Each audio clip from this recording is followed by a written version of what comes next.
मुंबई वालों का सफर अब और तेज और सुविधाजनक होने जा रहा है। मुंबई में मेट्रो का दायरा आज से और बढ़ गया है। 2 नए रूट पर मेट्रो दौड़ने लगेगी। प्रधानमंत्री मोदी मुंबई मेट्रो की 2 नई लाइन का आज उद्घाटन करेंगे। वैसे तो लोकल को मुंबई की लाइफलाइन कहा जाता है, लेकिन वक्त के साथ मुंबई मेट्रो भी लोगों को उनकी मंजिल तक पहुंचाने का अहम जरिया बन रही है। आपको दिखाते हैं आज मुंबई मेट्रो के किन लाइंस पर सफर का शुभ आरंभ होगा और इनसे लोगों को कितना फायदा मिलेगा।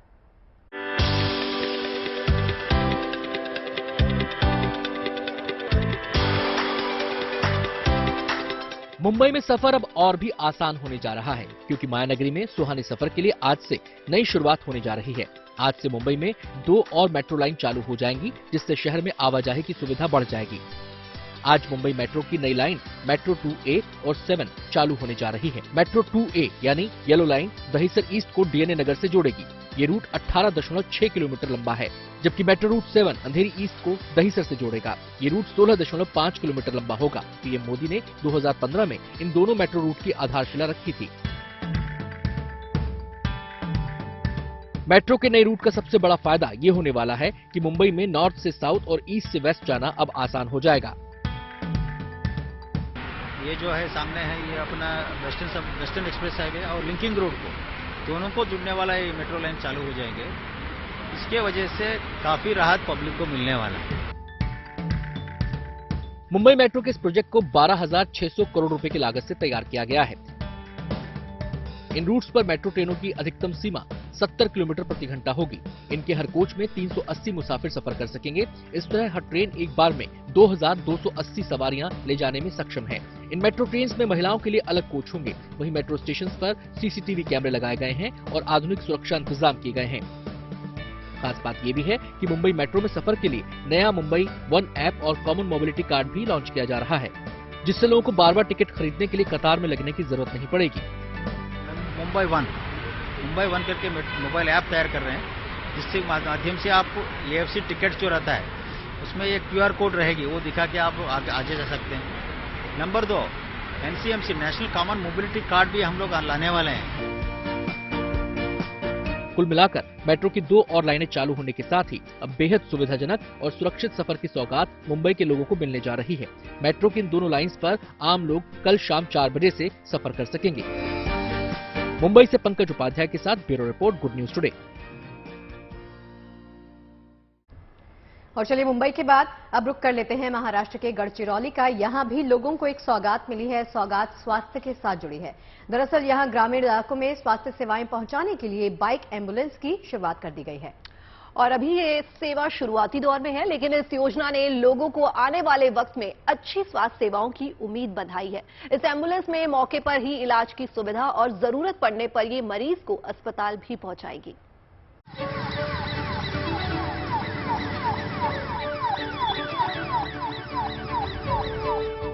रास्ता कैसा भी हो और मौसम कितना भी खराब हो, ये बाइक एम्बुलेंस हर जगह पहुंच जाती है। फिलहाल ये बाइक एम्बुलेंस महाराष्ट्र के नक्सल प्रभावित गांव में जिंदगी की गारंटी बनी हुई है। इस बाइक एम्बुलेंस ने उन गांव वालों को जल्द से जल्द इलाज का इत्मीनान दिया है, जो या तो दुर्गम इलाके में हैं या फिर सड़क के रास्तों से आज भी कटे हुए हैं। तो उस सोच के साथ हमने बाइक एम्बुलेंस का एक कॉन्सेप्ट इंट्रोड्यूस करने की कोशिश की। ये पहले तालोदा नंदुरबार जिले में भी किया जा चुका है, लेकिन भामरागढ़ में करना आवश्यक इसलिए था क्योंकि यहाँ पे जैसा कि मैंने बताया कि बहुत सारे इलाके ऐसे हैं जहाँ पे परमानेंट ऑल वेदर रोड जिसे हम कहते हैं, वो ऑल वेदर रोड वहाँ पे उपलब्ध नहीं है। तो यहाँ पे शुरुआत में हम 3 गाँवों में ये लेके जा रहे हैं, जो 3 कह सकते हैं कि सबसे ज़्यादा जो दुर्गम हमारे भाग हैं, पल्ली, वेसामुंडी और नेलगुंडा, ये 3 गाँवों में हम लेके जा रहे हैं। इस बाइक एम्बुलेंस में प्राथमिक उपचार के सारे इंतजाम हैं। इस 2 पहिया एम्बुलेंस को स्ट्रेचर से जोड़ा गया है। कोशिश यही है कि सवारी से महिलाओं और बुजुर्गों को आसानी से अस्पताल पहुंचाया जा सके। पहले ये दिक्कत होती थी कि हम चाह के भी आरोग्य विभाग, बिकॉज हमारे पास सड़कों की थोड़ी कमी थी या फिर लोग हमें संपर्क नहीं कर पाते थे, तो हम जितना पहले कर पाते थे, मतलब हमें जब पूर्व सूचना होती थी उसके हिसाब से अगर हम कुछ लोगों को मेनलैंड में ला पाए, बिकॉज हमें पता है कि वो बारिश आने वाली है, जो गरोदर महिला वगैरह होती थी उनको हम पहले से ले आते थे मेनलैंड में, बट फिर भी ऐसा होता था कि कुछ महिलाएं खुद आने से मना कर देती थी या फिर कुछ लोगों को हम अप्रोच नहीं कर पाते थे, बिकॉज हमारे लिए भी वो जाना आना बहुत मुश्किल था। तो फिर भी हम लोग बहुत कोशिश करते थे, तो हमारे जो आरोग्य कर्मचारी हैं वो नदी को पार करके, नालों को पार करके या फिर पैदल जाते थे उनके पास इलाज प्रोवाइड करने के लिए। बट जैसा कि आप देख भी पाएंगे कि अगर हम पहुंच भी जाते थे तो उसमें बहुत समय लगता था और तब तक कुछ नुकसान होने की ऐसा पॉसिबिलिटी थी। तो उस चीज़ को अवॉइड करने के लिए हमने ये करने की कोशिश की। महाराष्ट्र के गढ़चिरौली के लिए बाइक एम्बुलेंस वरदान है। ये इलाका नक्सल प्रभावित है, इस वजह से यहाँ या तो सड़कें नहीं हैं या फिर सड़कें गड्ढों में बदल चुकी हैं। ऐसे में ये बाइक एम्बुलेंस इन गांव वालों का बड़ा सहारा बनकर सामने आई है। सबसे खास बात यह है कि इस एम्बुलेंस सेवा को गांव में सक्रिय सरकारी नेटवर्क से कनेक्ट किया गया है। इसमें एक्चुअली हमने ड्राइवर अपॉइंट किए हैं, तो इनका कोऑर्डिनेशन हमारा बेसिकली आशा वर्कर, एएनएम, सीएनएम और एमपीडब्ल्यू के थ्रू होगा और उनके थ्रू ही हमको इंफॉर्मेशन प्राप्त होगी और हम उनके जरिए ही जो पेशेंट है गांव के उनको सब सेंटर या पीएससी तक अपन रिफर कर सकते हैं। नक्सलवाद से जूझ रहे गढ़चिरौली के तमाम गांवों की एक नहीं हजार दिक्कतें हैं। हर साल मानसून यहाँ बड़ी मुसीबत लेकर आता है। बाढ़ और बारिश के बाद गांव के गांव सड़कों से कट जाते हैं। उस वक्त भी ये बाइक एम्बुलेंस लोगों के बड़े काम आएगी। दूर दराज के गांव के लिए शुरू ये पहल अभी भले ही शुरुआती दौर में हो, लेकिन बाइक एम्बुलेंस आने वाले वक्त में गढ़चिरौली के तमाम गाँव के लिए बड़ी उम्मीद बन चुकी है। Bureau report, good news today. चलिए अब हम आपको लिए चलते हैं बर्फ के खूबसूरत नजारों में। हम आपको करगिल और द्रास लेकर चलेंगे, जहां पर नदी का पानी जम गया और पारा माइनस में चला गया है। ज्यादातर इलाके ऐसे हैं जहां पर -21 डिग्री तक पारा पहुंचा है, लेकिन इस बर्फबारी को किसान सौगात के तौर पर देख रहे हैं। बिल्कुल, आपको बता दें एक खूबसूरत तस्वीर कश्मीर से भी सामने आई है। ये तस्वीर बर्फ में जिंदा दिली की कहानी कहती है। लोग बर्फ के बीच क्रिकेट टूर्नामेंट के मजे यहाँ ले रहे हैं और सरकार से मांग कर रहे हैं कि स्नो क्रिकेट को बढ़ावा देने के लिए कदम उठाया जाए।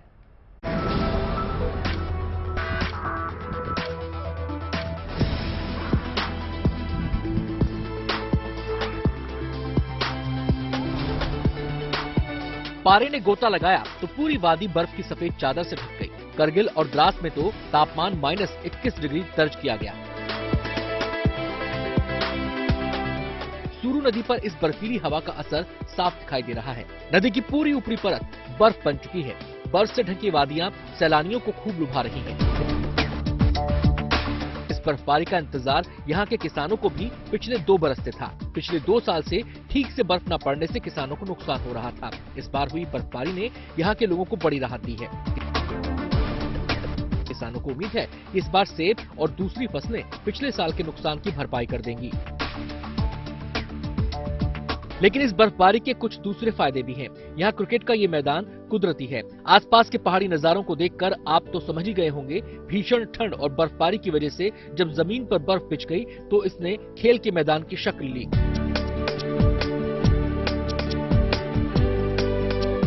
तस्वीरें कश्मीर के गुरेज इलाके की हैं, जहां नौजवानों की टीम बैट और बॉल से जोर आजमाइश कर रही है।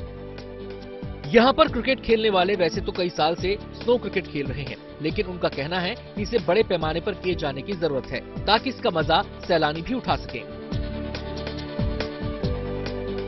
गुरेज में विंटर्स में क्रिकेट टूर्नामेंट हमेशा से खेला जाता है और ये जो गांव है मरकूट, ये पिछले कई सालों से ये टूर्नामेंट्स ऑर्गेनाइज कर रहा है। स्नो क्रिकेट की वजह से यहाँ पे टूरिज्म जो है वो बूस्ट हो सकता है, तो गवर्नमेंट से यही अपील है कि इन चीजों की तरफ ध्यान दिया जाए।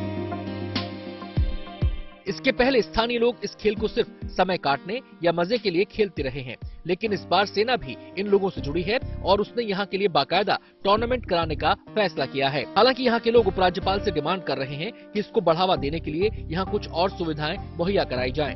इससे हमारा मकसद यही रहता है कि हमारे बच्चे जो हैं ज्यादा से ज्यादा एंजॉय करें और इन मनुष्यात से दूर रहें। इसलिए मैं आपके माध्यम से माननीय उपराज्यपाल जनाब मनोज सिन्हा जी से पुरजोर गुजारिश करना चाहता हूं, जिस तरीके से आप गुलमर्ग और पहलगाम के अंदर स्नो स्पोर्ट्स खिलाते हैं, इसी तरीके से गुरेज में भी इस तरीके का एक मेला लगाया जाए ताकि बच्चे स्नो क्रिकेट को बूस्ट करने के साथ साथ गुरेज। और अब आपको लेकर चलते हैं जम्मू कश्मीर। जम्मू कश्मीर हमेशा से ही सैलानियों की पसंदीदा जगह रही है। यहाँ पर कई मशहूर टूरिस्ट स्पॉट्स हैं जो सीजन में सैलानियों से गुलजार रहते हैं, लेकिन अब कोशिश हो रही है कि टूरिज्म के दायरे को और बढ़ाया जाए। जी हाँ, देखिए इसी कोशिश के तहत नए टूरिस्ट डेस्टिनेशंस को एक्सप्लोर किया जा रहा है और सैलानियों को आकर्षित करने के लिए उन्हें तैयार किया जा रहा है। बांदीपोरा को इसी तर्ज पर तैयार किया गया है। कोशिश यही है कि आने वाले वक्त में बांदीपोरा सैलानियों की पहली पसंद बन जाए।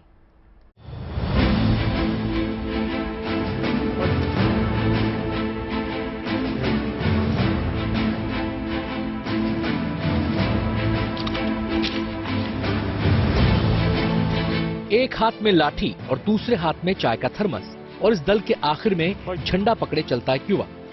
ये तस्वीरें धरती के स्वर्ग के खूबसूरत नजारों को अपनी आंखों में कैद करने के लिए निकले घाटी के कुछ दिलेरों की हैं।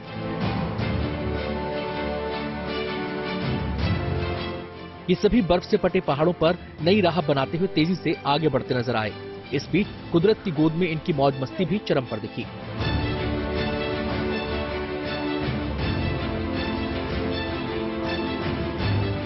कुछ लोग बर्फ से लदी वादी में लोटपोट हो गए, जबकि कुछ सेल्फी लेने में व्यस्त नजर आए।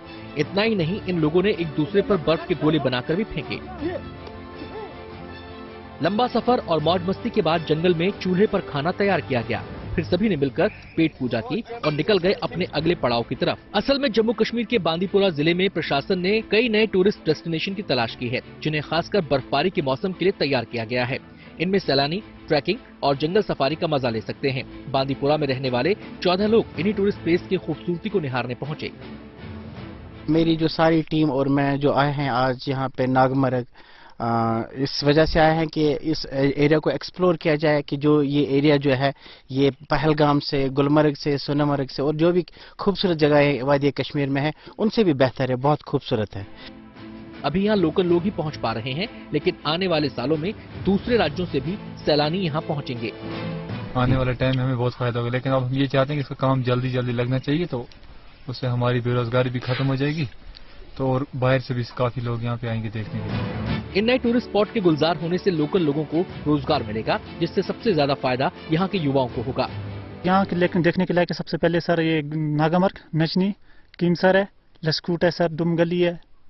तो अगर कम से कम यहाँ से 4 फुट से ऊपर बर्फ है, 4-5 फुट तक होगी बर्फ। यही वजह है कि वन विभाग और जिला प्रशासन लगातार ऐसे स्पॉट्स तलाश रहा है जिन्हें तलाश कर टूरिस्ट स्पॉट बनाया जा सकता है। इस बर्फबारी ने कश्मीर में विंटर टूरिज्म को काफी बढ़ावा दिया है और हजारों की तादाद में पर्यटक जो हैं अब कश्मीर में इस बर्फबारी का मजा लेने के लिए पहुंच रहे हैं। अशरफ वानी, श्रीनगर। और अब आपको लिए चलते हैं रूस, जहां इन दिनों प्रचंड ठंड पड़ रही है। ये तस्वीर है रूस के याकुत्स्क शहर की।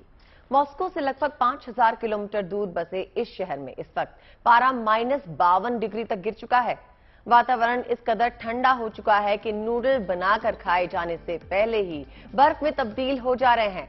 मतलब नूडल्स के प्लेट से मुंह तक पहुंचने के बीच सर्दी खाने तक को जमा रही है। सोशल मीडिया पर वायरल ये वीडियो साइबेरिया के याकुत्स्क इलाके का बताया जा रहा है, जो खूब वायरल हो रहा है।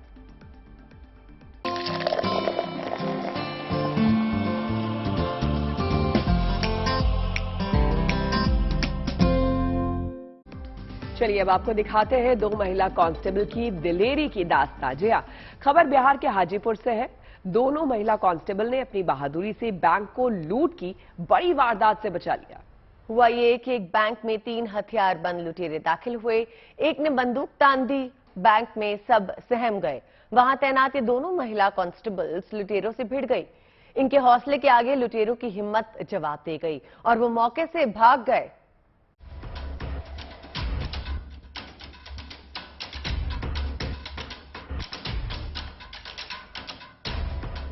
खाकी में नारी शक्ति की दिलेरी का ये वीडियो उत्तर बिहार ग्रामीण बैंक का है।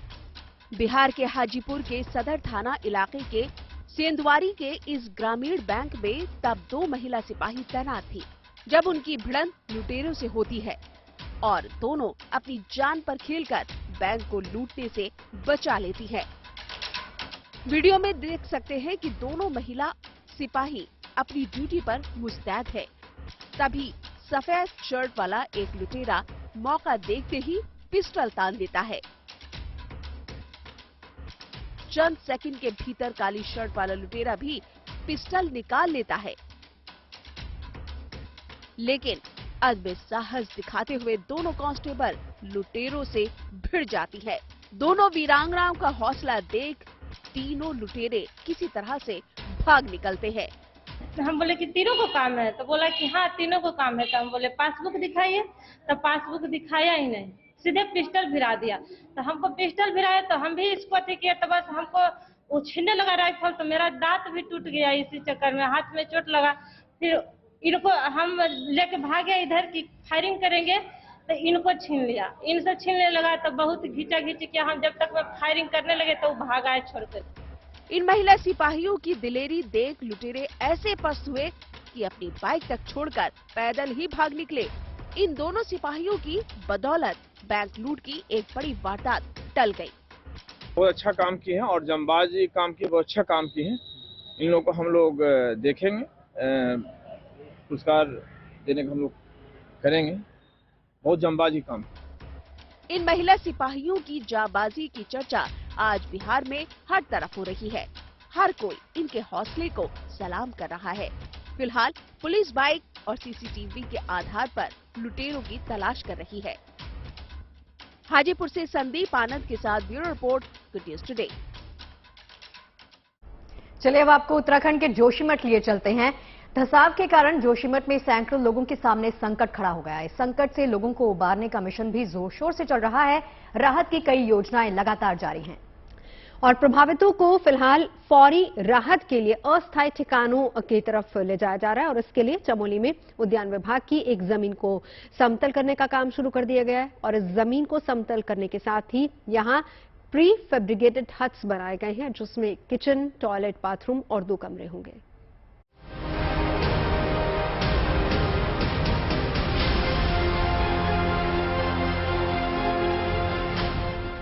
जोशीमठ के दरकते मकानों के बीच उत्तराखंड और केंद्र सरकार अलर्ट मोड पर है।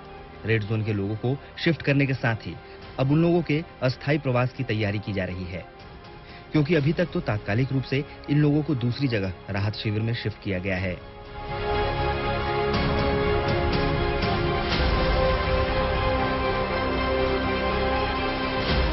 अब तैयारी है ऐसे लोगों को वो ठिकाना मुहैया कराने की जहां प्रभावित लोग लंबा वक्त गुजार सके। इस बीच सरकार को इन लोगों के मुआवजे या रिलोकेशन की दूसरी तैयारियों का मौका मिल सके, इसके लिए चमोली में उद्यान विभाग की एक जमीन को समतल करने का काम शुरू कर दिया गया है। Badrinath national highway 58 Auli road से लगा हुआ ये एरिया है। इस जमीन को समतल करने के साथ यहाँ प्री फैब्रिकेटेड हट बनाए जाएंगे जिसमें एक किचन, टॉयलेट, बाथरूम और 2 कमरे होंगे। इसे 6 महीने के लिए दिया जाएगा। वैसे भी सरकार ने ये साफ कर दिया है कि अगले 4 महीनों बाद फिर से 4 धाम यात्रा शुरू करेगी। ये बात गृह मंत्री अमित शाह और मुख्यमंत्री पुष्कर सिंह धामी की बुधवार को हुई मुलाकात के बाद साफ हो गई है। धामी ने गृह मंत्री से फिलहाल के हालात और राज्य सरकार की तरफ से उठाए जा रहे कदमों की जानकारी दी। सीएम धामी का साफ कहना है कि जोशीमठ की आपदा का प्रभाव प्रदेश की दूसरी गतिविधियों पर कतई नहीं है। जोशीमठ के लिए सभी प्रकार के प्रयास हमारे जारी हैं और वहाँ के लोगों का पुनर्वास हमारी प्राथमिकता है और अभी जो बचाव के काम थे, लोगों को शिफ्ट करने के काम थे, वो सब हम लोगों ने किए हैं। लगातार उसकी मॉनिटरिंग कर रहे हैं और केंद्र से भी माननीय प्रधानमंत्री जी का भी हमको हर प्रकार से स्वयं जानकारी भी ले रहे हैं और सभी प्रकार की जो जरूरी सहायता है केंद्र के स्तर से वह भी चल रही हैं और जल्दी ही हमारा सारा आकलन हो जाएगा। उसके बाद उनके पुनर्वास के लिए जो पीपल कोटी या अन्य स्थान जहां जहां भी संभव हो सकते हैं उन सभी पर हम लोग विचार कर रहे हैं। जोशीमठ के 849 मकानों को प्रशासन की तरफ से चिन्हित किया जा चुका है। इसमें 168 घर रेड जोन में है। प्रशासन अब इन लोगों के अस्थायी पुनर्वास की व्यवस्था बना रहा है जिसके लिए काम शुरू हो चुका है। जोशीमठ से Kamal Nayan Siroli, good news today. चलिए आपको दिखाते हैं गणतंत्र की रौनक। राजधानी दिल्ली में जवान पूरी गर्मजोशी के साथ रिपब्लिक डे परेड की तैयारी में जुटे हैं। इस बार गणतंत्र दिवस के लिए जबरदस्त इंतजाम भी किए गए हैं।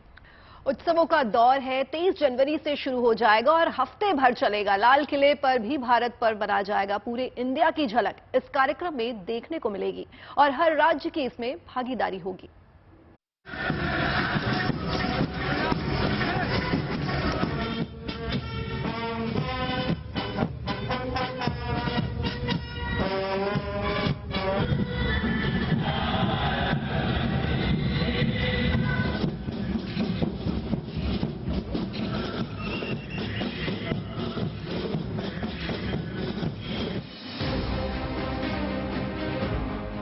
एयर वॉरियर ड्रिल, गतका, कलारी पयट्टू, खुरकी डांस, मलखम, थांगटा, ये इंडिया का उत्सव है। ये भारत के गौरव, जवानों के शौर्य का पर्व है।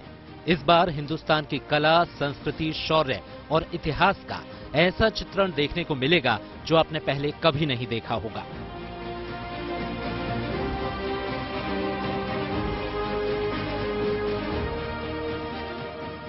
ये देश के 74वें गणतंत्र दिवस की तैयारी है। इस बार 26 जनवरी का उत्सव और भी भव्य और अभूतपूर्व होगा। बीते बरस राजपथ का नाम बदलकर कर्तव्य पथ किए जाने के बाद ये पहला मौका है जब गणतंत्र दिवस समारोह नए नवेले सेंट्रल विस्टा एवेन्यू में होगा। इसके अलावा गुड न्यूज ये है कि इस बार भारत के गणतंत्र का उत्सव हफ्ते भर चलेगा। 23 तारीख को सुभाष चंद्र बोस की जयंती के अवसर पर कार्यक्रम का ये सिलसिला शुरू होगा और 30 जनवरी को महात्मा गांधी की पुण्यतिथि यानी शहीद दिवस के मौके पर संपन्न होगा। इस दौरान हर दिन कुछ नया और खास उत्सव मनाया जाएगा। इसके अलावा 26 से 31 जनवरी के बीच लाल किले पर भारत पर्व का भव्य आयोजन होगा, जिसमें देश के तमाम राज्य भागीदारी दर्ज कराएंगे। 26 जनवरी के परेड को लेकर जवानों की फुल ड्रेस रिहर्सल जारी है। इस बार मिस्र का 120 सदस्यों का सैन्य दस्ता भी कर्तव्य पथ पर कदम ताल मिलाने वाला है। राज्यों और केंद्र शासित प्रदेशों की कुल 23 झांकियों के अलावा कर्तव्य पथ पर सबसे बड़ा आकर्षण लड़ाकू विमानों का फ्लाई पास्ट होगा। इसमें इस बार 50 विमान हिस्सा लेंगे।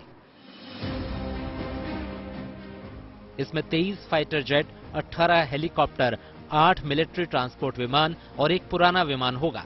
और ये पुराना विंटेज विमान नौसेना का टोही विमान IL-38 होगा।